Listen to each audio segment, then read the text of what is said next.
We have potting mix ready. We have these beautiful, beautiful ranunculus corms that are already sprouting. Look at all that new growth coming through the potting mix. And we have our containers ready. And for the purpose of this video, oh, the sunshine, we are going to concentrate on ranunculus corms that I am planning to get outside early. I'm talking end of February at the beginning of March, depending on the weather conditions outside, but they're going to have protection. So I am going through the whole pre-sprouting process right now. On January 12th, exactly 10 days ago, I started pre-sprouting the ranunculus corms that I purchased. And I have 3 different varieties, and as you can tell, they are looking amazing. So if you have never pre-sprouted ranunculus corms, let me take you back 10 days ago. I purchased 3 different varieties, violet, blush, and salmon colors. They're definitely different colors, and I am not really sure which one is going to be my favorite. I'm going to let you know here in a few months. But I started the pre-sprouting process by soaking the corms. Now, soaking the corms is something that people do slightly different. The easiest thing to remember is that you cannot go past 4 hours for soaking the corms, and then you have to constantly change the water. I use normal room temperature tap water from the sink. I put a timer on my phone just to make sure that I didn't forget about them, and every hour I change the water for these corms. Now, a lot of people use some sort of device for keeping bubbles in the water. I don't have that. It is just very, very easy for me at this point to just change the water every hour. And like I said, as long as you have a timer or something to remind you that you have to change the water, you should be good to go. But definitely do not soak the corms for more than 4 hours. After that, I use some regular 10 by 20 trays, one with holes where I'm going to be using the potting mix that I have here, and one without it to make watering easier. And the potting mix that I use is just regular potting mix. I actually have a lot from a few tests that I did a few weeks ago. So I believe this one is Burpees Organic.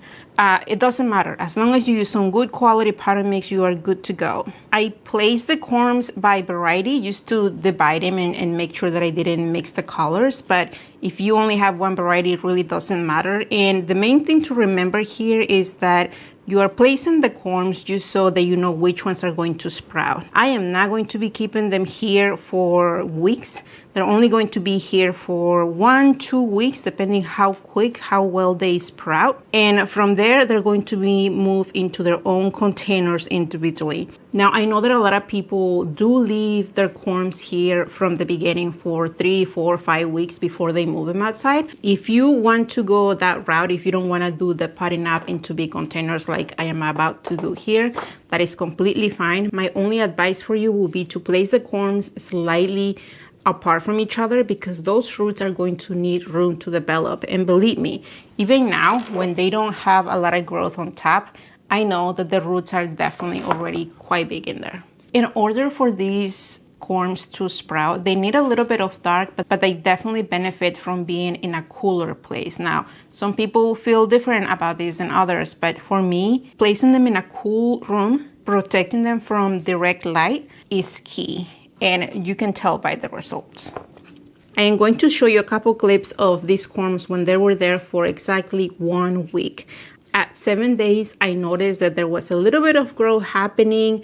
The roots weren't quite that messy, that big to begin with, so I decided to just let them be for a few more days. And now at 10 days, I can definitely see a lot of growth happening. Let me show you one here. Look at those roots. Look at that beautiful, beautiful specimen. Look at that growth. That is 10 days only. 10 days ago, I came here and I placed them right into regular potting mix. Oh, this one is even fighting.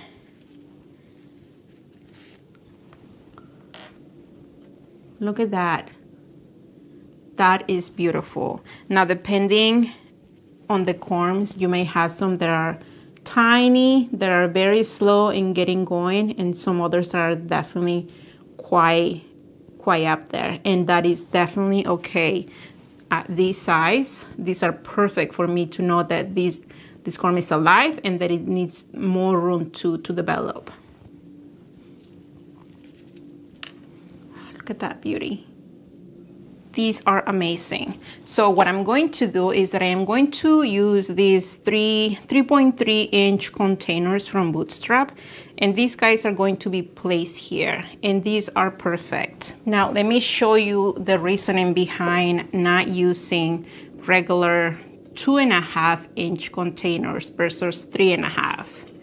You can tell the difference in size. These are definitely bigger, and if I place them in something like this, they're going to have room, but they're not going to have that much extra room. And they're definitely going to be here for at least 3, maybe 4 weeks. And the last thing that I want is to come here and having to pot these guys up into something bigger because they're running out of room. So I am just going to keep it safe, and I am going to go for something big from the beginning. What I'm using here is a combination of 4B's compost and Burpee's organic potting mix. And the only reason why I'm doing this combination is because I have a lot of that Burpee's organic potting mix.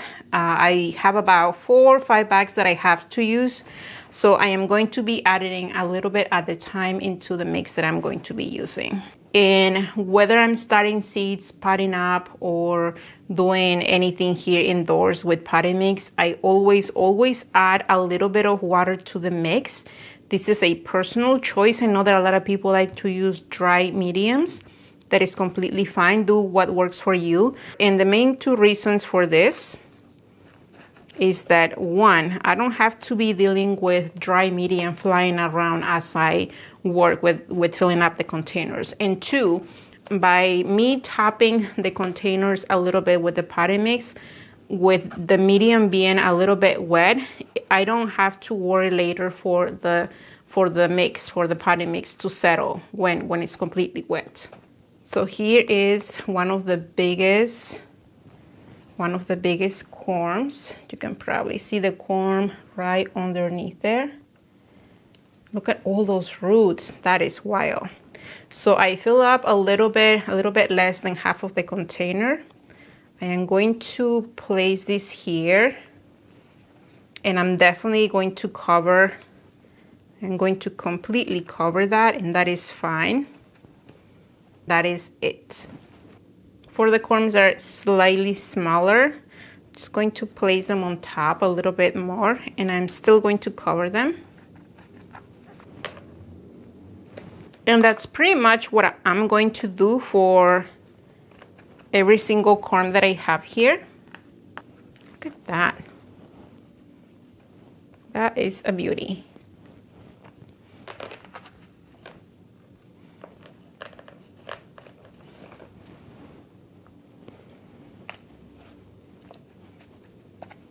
That's beautiful.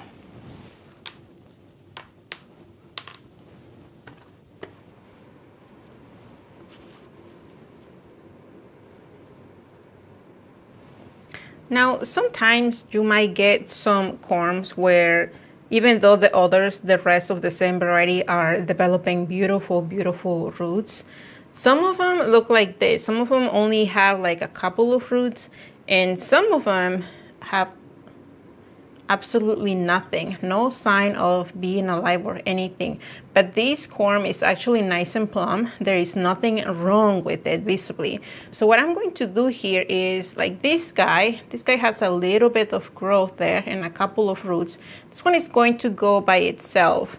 And I am going to place these 2, the ones with no signs of being alive, in one container, only because I have the space. But if I had a bunch of these that were showing absolutely 0 signs, especially at 10 days, I will definitely place a couple of them, give them a chance still, and maybe they're just a little behind. This variety here is Salmon, and my goodness, these are, look at that, these are definitely probably the strongest or the fastest in sprouting of all 3 varieties. Look at that. That's wild. And look, again, there are going to be some corms that develop a little bit slower. This one, all of the roots and all of the sprouts coming on top are very visible. But this guy here barely has one root there hanging and a couple of sprouts. But these are going to be amazing plants. When it comes to ranunculus corms for my central Indiana garden, I am going to tell you what my plans are.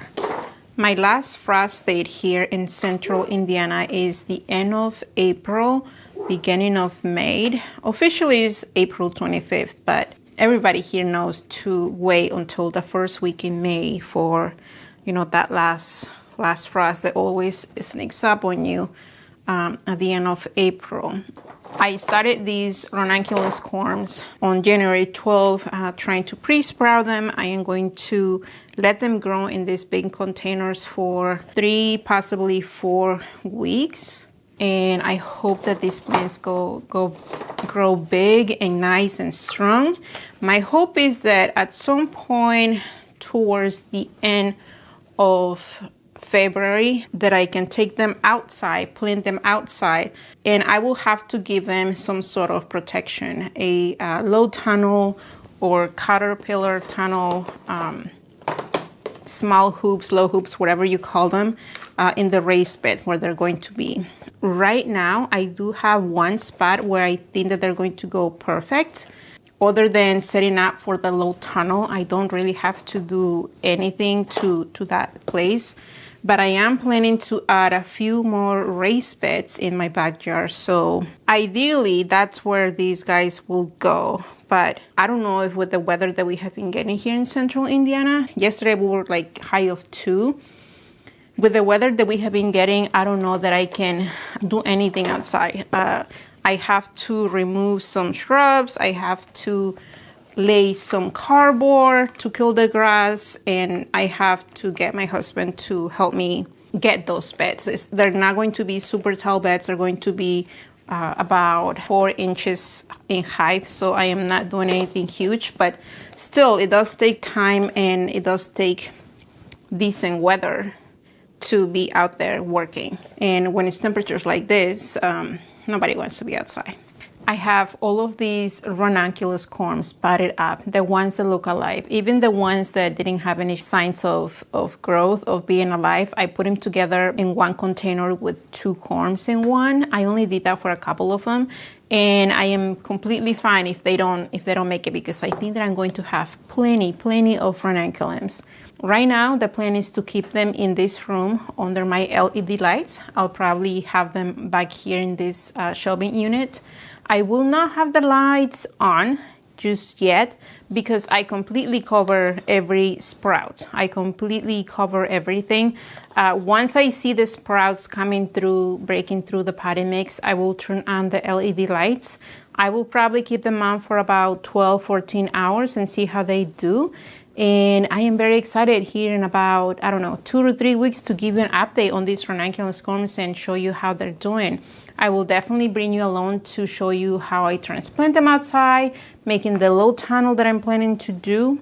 Lots of plans for this spring, lots of goodies coming up. I know a lot of people here in central Indiana already have their corms planted outside in some sort of protection, so I am excited to get these guys going. And if you made it all the way through this video, I thank you for being here, and I will see you on the next time.